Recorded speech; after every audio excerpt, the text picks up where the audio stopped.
ഒരുപാട് ദഹന സംബന്ധമായിട്ടുള്ള അസുഖങ്ങളുമായിട്ട് വരാറുണ്ട്. എങ്ങനെയാണ് ഇത്രയും കൂടുതൽ ദഹന ആയിട്ടുള്ള കണ്ടീഷൻസ് വരുന്നത്? ഇതൊന്നും നമ്മൾ ആരോടും ഷെയർ ചെയ്യില്ല.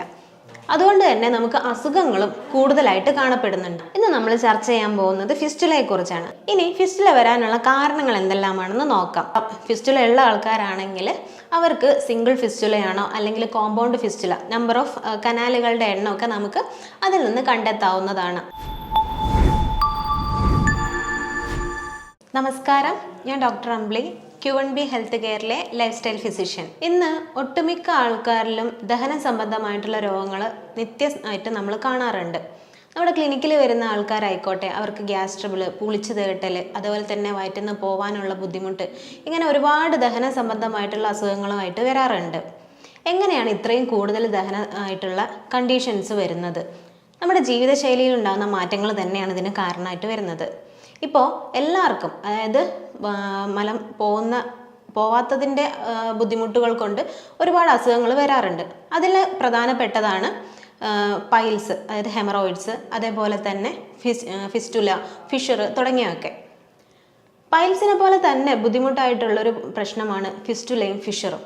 ഇന്നത്തെ വീഡിയോയിൽ നമുക്ക് ഫിസ്റ്റുലയെക്കുറിച്ചും ഫിഷറിനെ കുറിച്ചും നോക്കാം. മാറി വരുന്ന ജീവിത സാഹചര്യങ്ങൾക്കനുസരിച്ച് തന്നെ നമ്മളിൽ കൂടുതലും അസുഖങ്ങൾ കടന്നു വരാറുണ്ട്.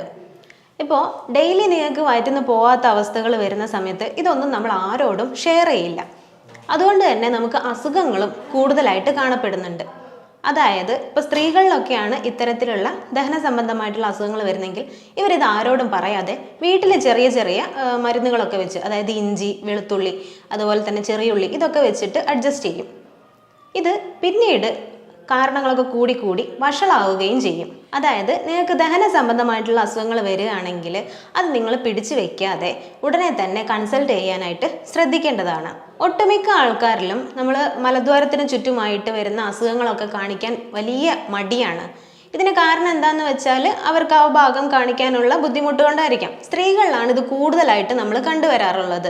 നിങ്ങൾക്ക് എന്തെങ്കിലും ബുദ്ധിമുട്ടുകൾ വരികയാണെങ്കിൽ, അതായത് മലം പോവാത്ത അവസ്ഥകൾ വരികയാണ്, അല്ലെങ്കിൽ മലത്തോടൊപ്പം തന്നെ ബ്ലീഡിങ് സ്റ്റാർട്ട് ചെയ്യുകയാണ്, കഠിനമായ വേദന വരികയാണ്, പുകച്ചിൽ, നീറ്റൽ, ഇത്തരത്തിലുള്ള അവസ്ഥകൾ വരികയാണെങ്കിൽ നിങ്ങൾ ഉടൻ തന്നെ കൺസൾട്ട് ചെയ്യാനായിട്ട് ശ്രമിക്കേണ്ടതാണ്. ഇന്ന് നമ്മൾ ചർച്ച ചെയ്യാൻ പോകുന്നത് ഫിസ്റ്റുലയെ കുറിച്ചാണ്. നമുക്കറിയാം, നമ്മുടെ കുടലിനെ നമ്മൾ രണ്ടായിട്ട് തരംതിരിച്ചിട്ടുണ്ട്, ചെറുകുടലും വൻകുടലും.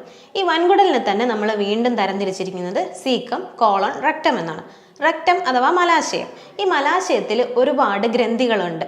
ഈ ഗ്രന്ഥികളിൽ നിന്നുണ്ടാകുന്ന മ്യൂക്കസ് ഒക്കെ കൂടിയാണ് നമുക്ക് അവിടുന്ന് പെട്ടെന്ന് തന്നെ മലം പോവാനൊക്കെ ആയിട്ട് സഹായിക്കുന്നത്. ഈ ഗ്രന്ഥികൾക്ക് എന്തെങ്കിലും ഇൻഫെക്ഷൻസ് വന്നിട്ടുണ്ടെങ്കിൽ അത് അവിടെ ഒരു പഴുപ്പ് ക്രിയേറ്റ് ചെയ്യും. ഈ പഴുപ്പ്, നമ്മളിപ്പോൾ മുഖക്കുരു ഒക്കെ ആണെങ്കിൽ അത് നമുക്കൊന്ന് ജസ്റ്റ് പ്രസ് ചെയ്താൽ ആ പഴുപ്പ് അങ്ങ് പോവാം.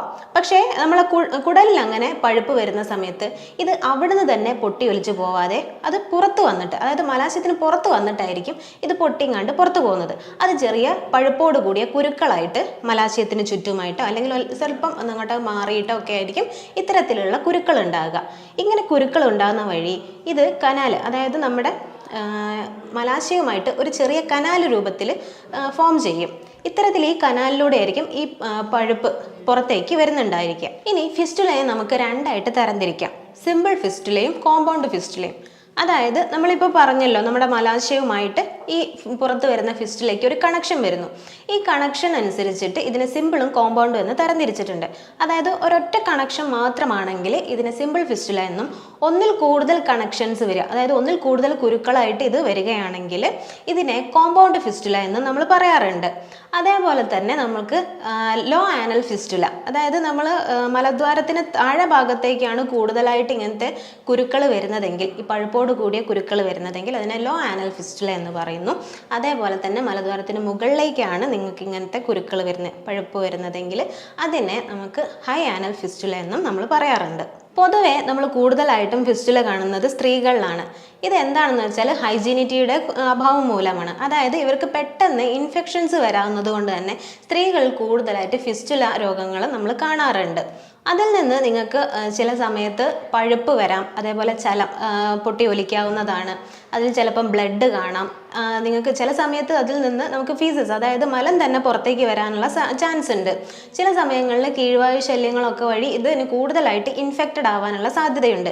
ഒരു തവണ നമ്മൾ മരുന്നൊക്കെ കഴിച്ച് മാറിയിട്ടുണ്ടെങ്കിൽ കൂടിയും നമ്മൾ ചിലപ്പം ബാത്റൂമിലൊക്കെ പോയി നമ്മൾ ബലം പ്രയോഗിച്ച് നമ്മൾ മലം പോക്കുന്ന സമയത്ത് ചില സമയങ്ങളിൽ ഈ കനാൽ അതേപോലെ തന്നെ അവിടെ നിൽക്കുകയും ആ കനാലിലേക്ക് മലം വന്നിട്ട് വീണ്ടും ഇത് ഇൻഫെക്റ്റഡ് ആയി നമുക്ക് കൂടുതൽ പരുക്കൾ ഉണ്ടാവുകയും അത് പഴുപ്പ് ചലമൊക്കെ വരാനുള്ള സാധ്യതയും കൂടുതലാണ്. ഇങ്ങനെ കൂടുതലായിട്ട് നമുക്ക് ഇൻഫെക്ഷൻസ് ബാധിക്കുന്ന സമയത്ത് നമുക്ക് ബാത്റൂമിൽ പോയിരുന്ന് മലശോധന ചെയ്യാനായിട്ട് വേദന വരും, പുകച്ചിൽ വരും. അതേപോലെ തന്നെ മൂത്രം ഒഴിക്കുന്ന സമയത്ത് പോലും നമുക്ക് വേദനകൾ വരാനുള്ള ചാൻസ് ഉണ്ട്.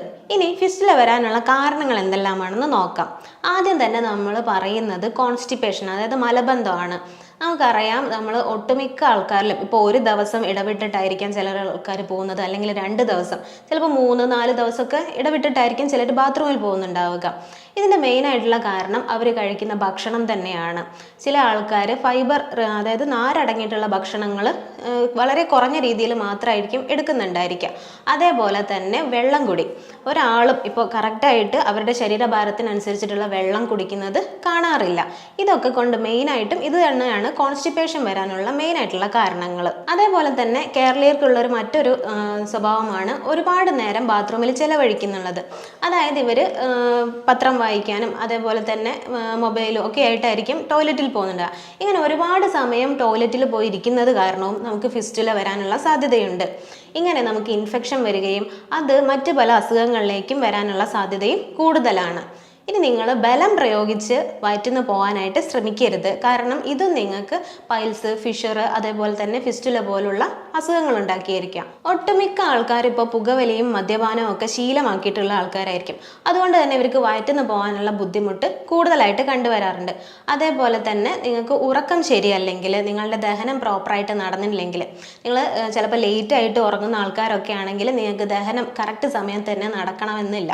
അതുകൊണ്ട് തന്നെ നിങ്ങൾ നേരത്തെ ഭക്ഷണം കഴിക്കാനായിട്ട് ശ്രമിക്കേണ്ടതാണ്. അതിനുശേഷം നിങ്ങൾ ഭക്ഷണം കുറയ്ക്കാനായിട്ട് പിന്നെ നിങ്ങൾ വെള്ളം കുടിച്ച് നിങ്ങൾക്ക് കിടക്കാവുന്നതാണ്.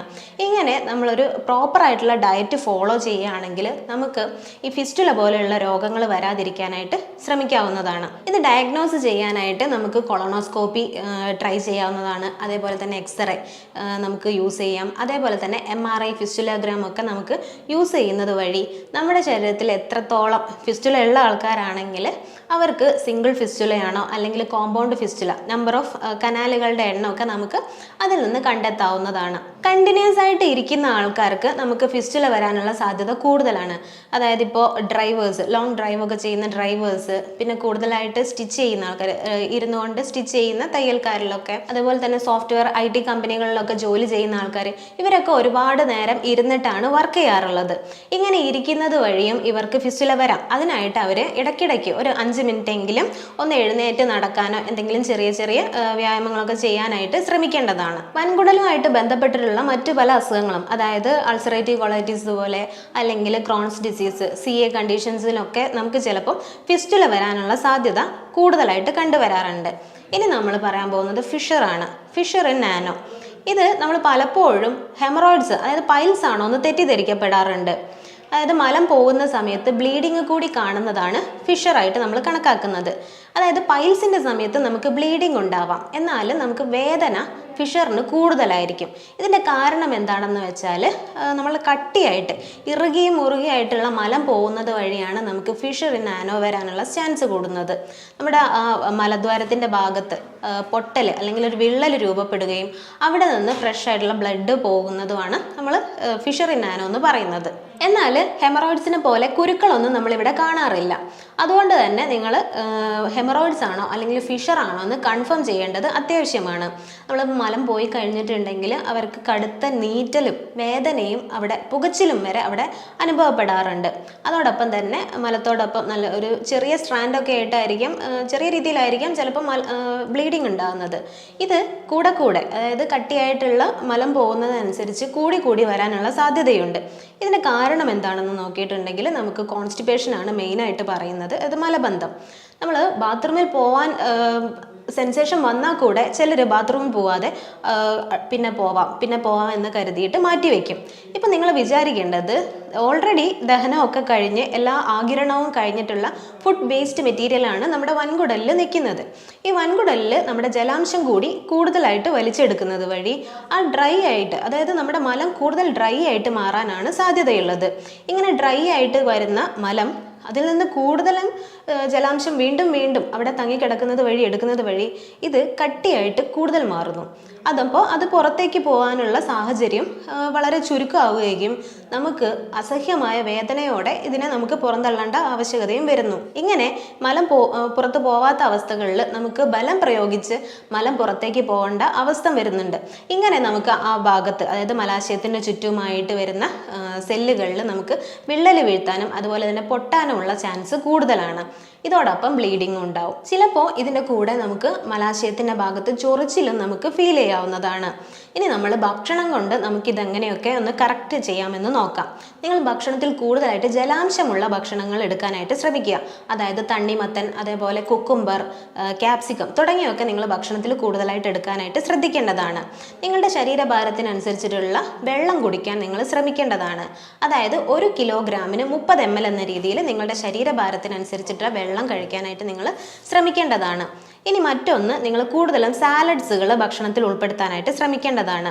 അരി ഭക്ഷണം, നമ്മളിപ്പോൾ സാധാരണ വെള്ള അരിയുടെ ചോറൊക്കെയാണ് നമ്മൾ കഴിക്കാറുള്ളത്. അതുകൊണ്ട് തന്നെ നിങ്ങൾ അതൊക്കെ ഒന്ന് കുറച്ചിട്ട് നിങ്ങൾ തവിട് അടങ്ങിയിട്ടുള്ള, അതായത് ഫൈബർ കണ്ടന്റ് കൂടുതൽ അടങ്ങിയിട്ടുള്ള ബ്രൗൺ റൈസ് നിങ്ങൾ ഭക്ഷണത്തിൽ ഉൾപ്പെടുത്താനായിട്ട് ശ്രദ്ധിക്കുന്നതാണ്. കൂടുതലായിട്ട് നിങ്ങൾ കളേർഡ് ആയിട്ടുള്ള ഫുഡുകൾ, അപ്പോൾ നിങ്ങൾ ചുവപ്പ്, ഓറഞ്ച്, പച്ച, അതേപോലെ വയലറ്റ്, ഇങ്ങനത്തെ വിവിധ തരത്തിലുള്ള പച്ചക്കറികൾ നിങ്ങൾ ഭക്ഷണത്തിൽ ഉൾപ്പെടുത്തുന്നത് വഴി നിങ്ങളുടെ ദഹനം കൂടുതലായിട്ടും പ്രോപ്പറായിട്ട് നടക്കുകയും അതോടൊപ്പം നിങ്ങൾക്ക് ഇങ്ങനെ തരത്തിലുള്ള പൈൽസ്, ഫിസ്റ്റുല, ഫിഷർ തുടങ്ങിയിട്ടുള്ള അസുഖങ്ങളൊക്കെ നിങ്ങൾക്ക് മാറിക്കിട്ടുകയും ചെയ്യുന്നുണ്ട്. നേരത്തെ കിടക്കാനും നേരത്തെ എഴുന്നേൽക്കാനും നിങ്ങൾ ശ്രമിക്കേണ്ടതാണ്. ഇത് നിങ്ങൾക്കൊരു പ്രോപ്പർ ദഹനം നടത്താനും അതേപോലെ തന്നെ നിങ്ങൾക്ക് രാവിലെ തന്നെ എഴുന്നേറ്റാൽ വയറ്റിന്ന് പോകാനും സഹായിക്കുന്നുണ്ട്. അതേപോലെ തന്നെ നിങ്ങൾ എക്സസൈസുകൾ, അതായത് 1 മണിക്കൂർ, നിങ്ങൾക്ക് 1 മണിക്കൂർ കൃത്യമായിട്ട് ചെയ്യാൻ പറ്റുന്നില്ലെങ്കിൽ അരമണിക്കൂറെങ്കിലും നിങ്ങൾ ഡെയിലി വ്യായാമം ചെയ്യാനായിട്ട് ശ്രമിക്കേണ്ടതാണ്. മറ്റൊന്ന്, നിങ്ങൾക്ക് രാവിലെ തന്നെ എഴുന്നേൽക്കുമ്പോൾ വയറ്റിന്ന് പോകാനായിട്ട് നിങ്ങൾക്ക് 1 ടീസ്പൂൺ ഇഞ്ചി നീരും അതേപോലെ തന്നെ 1 ടീസ്പൂൺ തേനും കൂടി മിക്സ് ചെയ്തിട്ട് നിങ്ങൾക്ക് കഴിക്കാം. അല്ലെങ്കിൽ തലേന്ന് രാത്രി 1 പിടി ബദാം വെള്ളത്തിൽ കുതിർത്തിയിട്ടത് നിങ്ങൾക്ക് രാവിലെ എഴുന്നേറ്റ് കഴിക്കാവുന്നതാണ്. അതേപോലെ 1 പിടി ഉണക്കമുന്തിരി നിങ്ങൾക്ക് തലേന്ന ദിവസം വെള്ളത്തിലിട്ട് വെച്ചിട്ട് പിറ്റേന്ന് പിഴിഞ്ഞ് കുടിക്കാവുന്നതാണ്. ഇങ്ങനെയൊക്കെ നിങ്ങൾക്ക് കഴിക്കുന്നത് വഴി നിങ്ങളുടെ ശരീരത്തിലെ അനീമിക്, അതായത് നിങ്ങൾക്ക് വിളർച്ച പോലുള്ള എന്തെങ്കിലും അസുഖങ്ങളുണ്ടെങ്കിൽ അതും മാറിക്കിട്ടും. അതേപോലെ തന്നെ നിങ്ങൾക്ക് നല്ലൊരു ശോധനയും ലഭ്യമാവുന്നതാണ്. അതേപോലെ തന്നെ നിങ്ങൾക്ക് ഫൈബർ റിച്ച് കൂടുതലായിട്ടുള്ള ഓട്സ്, റാഗി, എള്ളുണ്ട, ഇതൊക്കെ നിങ്ങൾക്ക് ഡെയിലി നിങ്ങൾക്ക് നിങ്ങളുടെ ഭക്ഷണത്തിൽ ഉൾപ്പെടുത്താവുന്നതാണ്. മറ്റൊന്ന് നമ്മൾ പറയുന്നത് സിറ്റ്സ് ബാത്താണ്. അതായത് നിങ്ങൾക്ക് ഇൻഫെക്ഷൻ വരുന്ന സാഹചര്യങ്ങളിൽ നിങ്ങൾ ഉപയോഗിക്കേണ്ട ഒരു മെത്തേഡാണ് സിറ്റ്സ് ബാത്ത്. ഇതെന്ന് വെച്ചാൽ നമുക്ക് ഇരിക്കാൻ പാകത്തിനുള്ള ഒരു പാത്രം, അത് നമ്മളൊരു ബൗൾ എടുത്തതിന് ശേഷം അതിൽ നിങ്ങൾ ഒരു അരഭാഗത്തോളം, നിങ്ങൾ ഇരിക്കുന്ന പൊസിഷൻ വെച്ചിൽ ഒരു അരഭാഗത്തോളം വെള്ളം അതിൽ ആക്കിയതിന് ശേഷം നിങ്ങൾ അതിലൊരു 1 ടീസ്പൂൺ ഉപ്പോ അല്ലെങ്കിൽ പൊട്ടാസ്യം പെർമാംഗനേറ്റോ നിങ്ങൾക്ക് യൂസ് ചെയ്യാവുന്നതാണ്. ഇങ്ങനെ അവിടെ വരുന്ന പഴുപ്പ്, ചലം, അതേപോലെ തന്നെ നിങ്ങൾക്ക് വരുന്ന ഇൻഫെക്ഷൻസ് കുറയ്ക്കാനും ഇത് സാധിക്കും. ഡെയിലി ഒരു 1-2 തവണ നിങ്ങളിത് ചെയ്യുന്നത് വഴി നിങ്ങൾക്ക് ഇൻഫെക്ഷൻ കുറച്ചുകൊണ്ട് വരാവുന്നതാണ്. മറ്റൊന്ന്, നമ്മൾ പ്രോപ്പറായിട്ടുള്ള ഹൈജീനും നിങ്ങൾ ചെയ്യേണ്ടതാണ്. അതായത് പലരും നമ്മൾ ബാത്റൂമിൽ പോയി കഴിഞ്ഞിട്ടുണ്ടെങ്കിൽ പ്രോപ്പറായിട്ട് കഴുകാറ് പോലും ഇല്ല. നിങ്ങളൊരു മൈൽഡ് സോപ്പെങ്കിലും ഉപയോഗിച്ചിട്ട് ഇടയ്ക്കൊന്ന് കഴുകാനായിട്ട് ശ്രദ്ധിക്കേണ്ടതാണ്. ഇങ്ങനെ ഇത്തരത്തിലൊക്കെ ഒന്ന് ഫോളോ ചെയ്യുകയാണെങ്കിൽ നിങ്ങൾക്ക് ഫിസ്റ്റുല, ഫിഷർ തുടങ്ങിയിട്ടുള്ള കണ്ടീഷനിൽ നിന്ന് മുക്തി നേടാവുന്നതാണ്. അതായത് പലരും ഇപ്പോൾ ഫിസ്റ്റുലയും അതേപോലെ തന്നെ ഫിഷറും ഒക്കെ വന്നതിന് ശേഷമാണ് എന്ത് ഭക്ഷണം കഴിക്കണം, എന്ത് ഭക്ഷണം കഴിക്കേണ്ട എന്നൊക്കെ തീരുമാനിക്കുന്നത്. അതിനേക്കാൾ നല്ലത് ഇങ്ങനൊരു അവസ്ഥ വരാതിരിക്കാനായിട്ട് നമ്മൾ മുൻകരുതൽ എടുക്കുകയാണ് ആദ്യം തന്നെ ചെയ്യേണ്ടത്. ഈ പറഞ്ഞ കാര്യങ്ങളൊക്കെ മനസ്സിലായി എന്ന് വിചാരിക്കുന്നു. അടുത്തൊരു വീഡിയോയിൽ പുതിയൊരു ടോപ്പിക്കുമായിട്ട് കാണാം. നന്ദി.